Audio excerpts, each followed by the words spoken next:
Hi guys, welcome back to another episode of How to Login. Today in this video, I'm going to show you how you can log into your Rondevo's account. Keep watching the video till the end. To log into your Rondevo's account, firstly open your Google search. Type in Rondevo login and make a search. The search results will be displayed on the screen. Click on the first link shown on the page. On the next page, tap on Login option on the top right corner of the screen. Enter your email address as well as password associated with your Rondevo's account. Tap on an eye icon to check if you have entered your password correctly or not, and then tap on Login. You can also log in to your Rondevo's account with your Facebook account. In case if you don't remember your password, click on Forgot Your Password.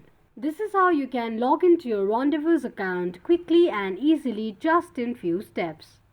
If you have any thoughts or queries, let us know in the comment section. Don't forget to subscribe to our channel. Also press the notification bell icon so that YouTube will notify you whenever we post a new video. I hope this video was helpful to you. If it was, go ahead and give us a thumbs up. Thank you so much for watching.